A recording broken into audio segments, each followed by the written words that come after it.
guests, Honorable Madam Dina, Minister of Tourism and the Antiquity of Jordan, and the Acting Secretary General of Ministry of Foreign Affairs of Jordan, Mr. Bashir, and my colleague, diplomatic corps, Jordanian ladies and gentlemen, and my countrymen and women, and above all, our generous sponsors. Good evening to you all. I am highly honored to have you all here for this occasion of 69th Independence Day of Sri Lanka. Sri Lanka attained independence in 1948, February 4th. After nearly about 4 centuries of colonization. The moment independence was declared by our colonizer, the Great Britain, the same day, a famous newspaper in Britain wrote an editorial. They are emerging. The caption of the editorial was, "In the East, the Switzerland is emerging." Of course, Sri Lanka is called a piece of heaven on earth. The people who have been to Sri Lanka, I am sure, will appreciate my statement. Of course, from 1948, we were an exemplary nation. We were very responsible and pioneering member of the Commonwealth country. We were role model. In 1960s, Singaporean Prime Minister Lee Kuan Yew when he visited Sri Lanka, his word was that he want to make Sri Lanka, he want to have Sri Lanka as a role model for Singapore. Of course, everyone has a dream, everyone makes effort, but on the way it's been buckled. You all know Sri Lanka within the short span of period faced 3 drastic insurgencies. 2 of them were local insurgents that was waged against the government of Sri Lanka by a Marxist group called LNP at that time. The second one is separatist war. That war lasted for about 30 years. And then that was defeated, right and left and center, that was defeated, and our country attained second Independence Day on the May 19th of 2009. Then after that, we were started to rebuilding our country,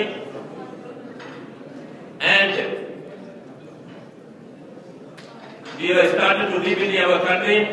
then in 2015 we had a very new government, unique in our part of the world.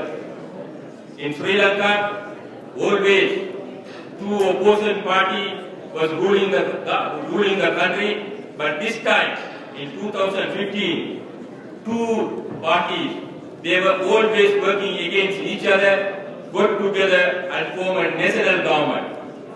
The purpose of national government is preserving unity, preserving peace, developing the country, and attaining peace and prosperity for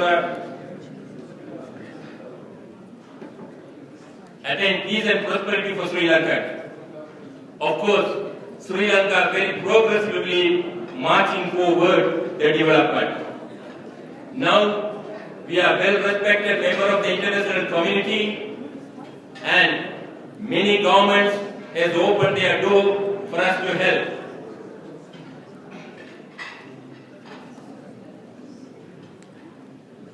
The development has taken place in a rapid space, and we have embarked on mega development projects. We are aiming from 2000 to 2020 to become an international maritime hub, not only international maritime hub, but also international aviation hub. We have been working through that. The international community having noticed the good governance and all the positive things that was implemented after 2015, the international community is rallying behind Sri Lanka to help us. So therefore, in Sri Lanka now offers many opportunities for Jordanian businessmen, not only for the Jordanian businessmen and investors, for all. It is embarked on a mega project. Therefore, I cordially invite you all to visit Sri Lanka and explore the opportunities that present for you all. The Sri Lanka and Jordan relations established in 1965. From that day onward, the cordial cooperation and the bilateral relations and the multilateral relations all are on steady progress between the two countries. Even though diplomatic relations between Sri Lanka and Jordan commenced in 1965, actually the connection between Sri Lanka and Jordan, this part of the world, goes back to several millennia. When this Jordan was under Shah and lot of traders visited Sri Lanka. You all know Sri Lanka is very comfortably sitting in the middle of the Indian Ocean between Atlantic and Pacific Ocean on the route of on the Silk route, or otherwise you call it Spice route. The Spice route, I don't need to teach you all, it extends from Rome to China, covering 15,000 square kilometers. So, during the ancient time, the Arabic people monopolized the trade of spice from Sri Lanka. Sri Lanka is the cradle of the spices. So, at that time, the North African and Arabs were the pioneers in trading the spices. 1 pound of spices, that means half a kilo of spices, is worth of 7 full fattened oxes. So then you can imagine the prices of the value and the relationship that was carried between Jordan and Sri Lanka. Not only that, in biblical time there are also references in the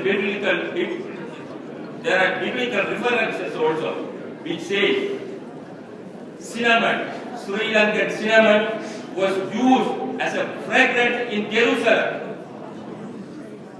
Sri Lankan, before the fragrance,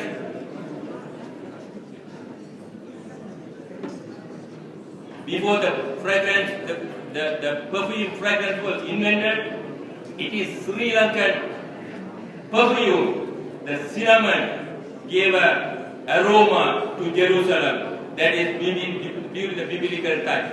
Not only that, the archaeologists in Egypt, they have found in their archaeological digs, they found the spices, that is cinnamon. And also it is said that cinnamon also was one of the agents in embalming the famous mummies. So I no need to tell you all what is the relations between this part of the world and Sri Lanka. Now Sri Lanka is known, is a heaven. It is called Pearl of Indian Ocean. This name was not given by us. This was given by your people, Arabic people. They call it Saratic. Please take advantage of visiting Sri Lanka.